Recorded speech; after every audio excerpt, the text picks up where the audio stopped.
Having worked on the first one, I knew the characters really well. And so that was kind of the easy part, is knowing what to do with those characters. But Genny really challenged us with creating essentially a new world that we could explore and share with the audience. Ladies and gentlemen, please direct your attention to the front of the cabin. The gremlins, their job is to destroy the plane. They're so frenetic and crazy, it just gave us tons of room to play. They had a really big range of motion, and we did a lot of cheating with them. We designed them so that their arms can stretch, because they're actually very tiny arms and feet, but we knew we were going to exaggerate them like crazy. Their arms kind of sometimes grew from behind their heads or stretched super long. We had to make sure that their fur and textures worked with these really extreme poses. They might be the stretchiest characters that we've had. In order for their little arms to get to like the top of their head or to touch their ear, they have to get 4 or 5 times longer than their natural state. Okay, folks, you're free to move about the cabin as we have started our descent.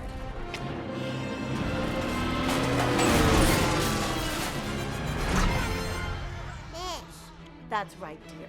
The fishmen were the crew of the ship. Their whole thing is about how little they move. From the very beginning, Gendy told us, play it as small as you can, and we did, and I think it was a lot of fun. There are some scenes where only their mouth moves because they have such little interest in what's going on in that scene. He's just going to stand there, the super subtle eye movements, and just the mouth talks. A lot of their comedy comes from just their overall shape. So if they looked silly and moved silly, it might end up being too much, but with the big silly feet and the fish body, I think that's enough and ended up really funny. Genny really wanted Erika to feel like sort of a 20s, 30s movie star, so she always had a little bit of that glow and diffusion, almost like there was Vaseline on the lens, especially when she was being really sweet to Drac. We learned how we had to like really slow her down. She moves much more thoughtfully and calmly than a lot of other characters in Hotel Transylvania, which can be kind of quick and zippy. And she's also more fleshed out and flourishy, not as much holding on a single pose like other characters would. We didn't want the average pretty girl, not just a generic beautiful girl, that she could be beautiful in a specific way. We also did things in lighting.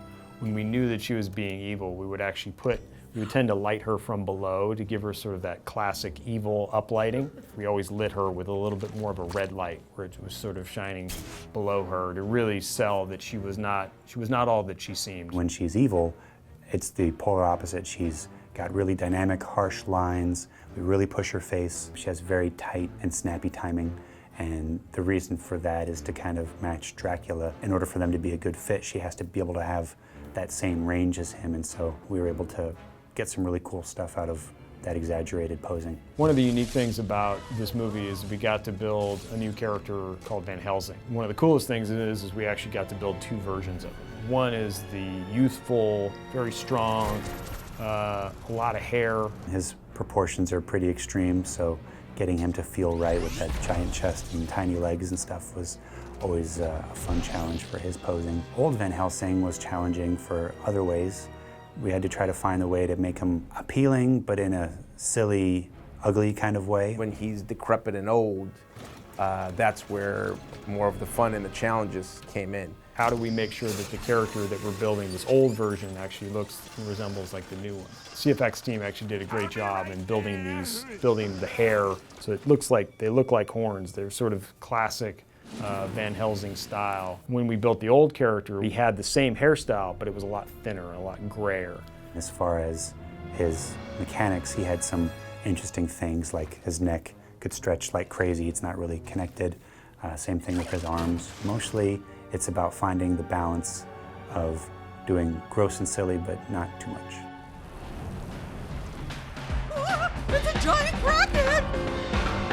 There's a place you've gotta be. The Kraken started out as the lounge singer, and then through the story development process, he became actually the villain at the very end. He was designed to sing, and then we had to kind of retrofit him to make sure that he could be a bad guy also. The Kraken was one of the coolest characters we got to build in the film. You know, it was 1,000 feet tall, had giant tentacles. We ended up building actually quite a few versions of it. With the introduction of the Macarena, we realized that he didn't have shoulders to do the choreographed dance with, so we actually had to build a second Kraken that had shoulder anatomy, and he's about twice as tall just for a couple of key scenes. So we had what we called the stunticle. We used it when we were wrapping around characters. As it was close up, we actually had to make a lot more detail. And so the suction cups and all the detail that was on top, we texture painted that and actually did a little bit more look development on it so that it would hold up really close to camera. To see all the details, like every time the Kraken rises, there's all this vapory mist coming off of him. ImageWorks did an amazing job with creating the effects and making them special, and the scale and the way they blended in with all the cartooniness. It's pretty great.